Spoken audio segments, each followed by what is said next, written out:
लहरों से नौका कभी पार नहीं होती है, कोशिश करने वालों की कभी हार नहीं होती है। Hello friends, how are you? I hope you all are doing well. My name is Ravindra Kumar. You are watching general knowledge classes. आप लोगों के लिए मैं ऐसे 10 क्वेश्चंस और उससे रिलेटिव कुछ क्वेश्चंस लेकर आप लोगों के समक्ष उपस्थित हूँ। आइए हम लोग डिस्कस करते हैं। जो ये सारे क्वेश्चंस आपके एग्जामिनेशन के लिए वेरी इंपॉर्टेंट है। तो आइए हम लोग बिना देर करते हुए अपने क्वेश्चंस आंसर को देखते हैं। गाइस, इससे पहले मेरा आप लोगों से रिक्वेस्ट है कि मेरे चैनल को अभी तक आपने सब्सक्राइब नहीं किया है तो प्लीज़ उसे सब्सक्राइब कर लें और बेल आइकन क्लिक कर लें ताकि आपको समय समय पर नोटिफिकेशन प्राप्त होती रहें। और अपने दोस्तों के साथ शेयर करें। अगर वीडियो मेरा पसंद आए तो इसे लाइक करना ना भूलें और जो भी क्वेश्चन पूछा जा रहा है इसे कॉमेंट में ज़रूर बताएँ। आइए स्टार्ट करते हैं। Let's start. Question number 1। हाल ही में दिल्ली गृह मंत्रालय ने किसे पुलिस कमिश्नर के पद पर नियुक्त किया है? आंसर: दिल्ली गृह मंत्रालय ने हाल ही में एस.एन. श्रीवास्तव जी को पुलिस कमिश्नर के पद पर नियुक्त किया है। अब बात दिल्ली की हो रही है तो दिल्ली भारत की राजधानी भी है और एग्जामिनेशन के पॉइंट ऑफ व्यू से जानना आवश्यक है कि वहाँ के मुख्यमंत्री, उपराज्यपाल और उप मुख्यमंत्री के विषय में। तो जाइए जानते हैं। तो यहाँ के मुख्यमंत्री श्री अरविंद केजरीवाल जी हैं और यहाँ के उप मुख्यमंत्री श्री मनीष सिसोदिया जी और उपराज्यपाल श्री अनिल बैजल जी हैं। अब उपराज्यपाल शब्द की यहाँ पे चर्चा हुई है तो जान लेना आवश्यक है कि उपराज्यपाल और राज्यपाल का कॉन्सेप्ट क्या होता है। राज्यपाल दरअसल में राज्यों में होते हैं और उपराज्यपाल केंद्र शासित प्रदेशों में होते हैं और कुछ केंद्र शासित प्रदेशों में प्रशासक शब्द का भी यूज होता है, लेकिन दिल्ली में लेफ्टिनेंट गवर्नर की कॉन्सेप्ट है। तो बढ़ते हैं अगले क्वेश्चन की तरफ। नेक्स्ट क्वेश्चन है, ऑस्कर अवार्ड की शुरुआत कब हुई थी? आंसर: ऑस्कर अवार्ड की शुरुआत 16 मई 1929 ईस्वी को हुई थी। अब ये तो जान लिया, लेकिन ये जानना आवश्यक है कि भाई इसे देता कौन है। इस एक अमेरिकन संस्था है जिसका नाम आपका academy of motion picture art and sciences है। अब ऑस्कर अवार्ड को और किस नाम से जाना जाता है, क्योंकि एग्जाम में उसका दूसरा नाम भी पूछ लिया जाता है इस नाम को हटाकर, तो उसका दूसरा नाम है अकादमी पुरस्कार। अब बढ़ते हैं अगले प्रश्न की तरफ। नेक्स्ट क्वेश्चन की तरफ बढ़ने से पूर्व गाइज आप लोगों से कुछ रिक्वेस्ट है कि आप लोग वीडियो को पूरा देखा कीजिए, क्योंकि आप लोग इससे पता चलता है इसलिए क्योंकि आप लोग आधा ही देखते हैं, इसीलिए मेरे द्वारा कुछ पूछे गए क्वेश्चन का आंसर नहीं देते हैं। तो गाइज ऐसा ना करिए, आप जो मैं क्वेश्चन आप लोगों से पूछता हूँ उसका आंसर दिया कीजिए प्लीज़। तो मैं आशा करता हूँ कि आप अब से मेरे द्वारा पूछे गए क्वेश्चन का आंसर देंगे। बढ़ते हैं अपने अगले प्रश्न की तरफ। अगला क्वेश्चन है, बक्सर का युद्ध कब हुआ था?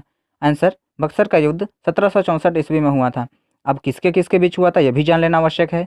तो मीर कासिम के नेतृत्व में शाह आलम जो मुग़ल सम्राट थे और नवाब थे सिराजुद्दौला अवध के, उनके संयुक्त प्रयास और अंग्रेज़ों के बीच हुआ था, जिसमें अंग्रेज़ विजय हुए थे और संयुक्त प्रयास परास्त हो गया था। अब बक्सर की बात हो रही है तो बक्सर में ही चौसा स्थित है। अब चौसा के विषय में जान लेना आवश्यक है क्योंकि इतिहास में यह प्रसिद्ध स्थान है।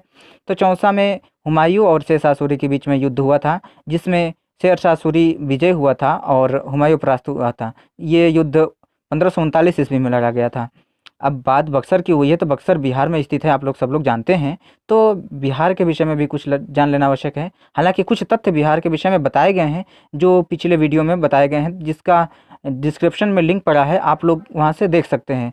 तो बिहार के विषय में आइए जानते हैं। यहाँ के राजकीय पशु के विषय में जाने तो यहाँ का बैल है और राजकीय पक्षी यहाँ की गौरैया है और राजकीय पुष्प गेंदा है और राजकीय वृक्ष पीपल है। बढ़ते हैं अगले क्वेश्चन की तरफ। अगला क्वेश्चन है, संविधान का आत्मा किस अनुच्छेद को कहा जाता है? आंसर: संविधान का आत्मा 32वें अनुच्छेद को कहा जाता है। जैसा कि आप सब लोग जानते हैं कि संविधान के जनक भीमराव अंबेडकर जी हैं, उन्होंने भी संविधान का हृदय या आत्मा संविधान के 32वें अनुच्छेद को कहा है। तो बढ़ते हैं अगले क्वेश्चन की तरफ। पांचवा क्वेश्चन है, रिजर्व बैंक ऑफ इंडिया की स्थापना कब हुई थी? तो रिजर्व बैंक ऑफ इंडिया की स्थापना 1 अप्रैल 1935 ईस्वी को कोलकाता में हुई थी। अब किस अधिनियम के प्रावधान के अंतर्गत हुई थी? यह 1934 अधिनियम प्रावधान के अंतर्गत हुई थी। अब जानते हैं इसका मुख्यालय कोलकाता में जब इसका केंद्रीय कार्यालय कोलकाता में था, जब इसकी स्थापना हुई थी, तो इसका वर्तमान में जो मुख्यालय मुंबई में है, तो वहाँ से कब स्थानांतरित हुआ? तो 1937 में कोलकाता से स्थायी रूप से मुंबई के लिए स्थानांतरित हो गया। अब कॉम्पिटिटिव एग्जामिनेशन के पॉइंट ऑफ व्यू से और करंट अफेयर की दृष्टि से जानना आवश्यक है कि इस समय यहाँ के गवर्नर कौन है, इस संस्था के या रिजर्व बैंक ऑफ इंडिया के गवर्नर कौन है? तो Shaktikanta Das ji reserve bank of India के गवर्नर हैं। अब बात कोलकाता की आई है, तो कोलकाता के विषय में आप जानते हैं कि पश्चिम बंगाल की राजधानी है। तो यहाँ के राज्यपाल और मुख्यमंत्री के विषय में जान लेते हैं, क्योंकि हाल ही में यहाँ पे चुनाव भी हुआ था। तो यहाँ के मुख्यमंत्री ममता बनर्जी हैं और यहाँ के गवर्नर अर्थात राज्यपाल जगदीश धनखड़ जी हैं। अब बढ़ते हैं अगले क्वेश्चन की तरफ। नेक्स्ट क्वेश्चन है, अर्थशास्त्र का जनक किसे कहा जाता है? आंसर, अर्थशास्त्र का जनक या फादर एडम स्मिथ को कहा जाता है। नेक्स्ट क्वेश्चन है, टू ट्रीटाइज ऑन गवर्नमेंट पुस्तक के लेखक कौन है? Answer, two treatise on government पुस्तक के लेखक जॉन लॉक हैं। जॉन लॉक से रिलेटिव एक और क्वेश्चन अत्यधिक प्रसिद्ध है और वो अधिकतर एग्जामिनेशन में पूछा भी जाता है।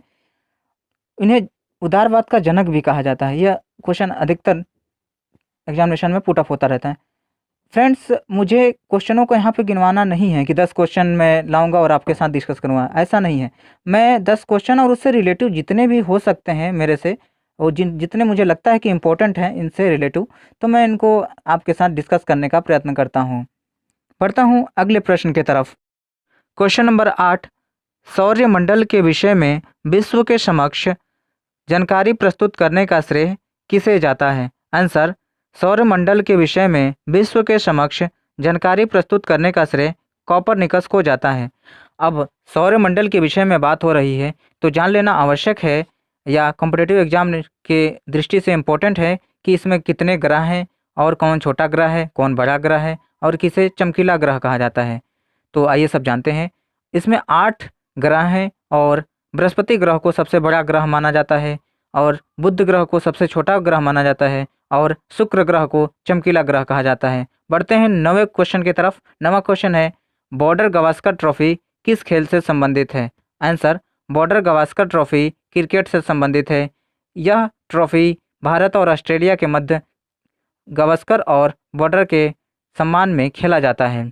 अब 10वां और अंतिम प्रश्न आज का है, जनसंख्या की दृष्टि से विश्व में सबसे छोटा देश कौन सा है?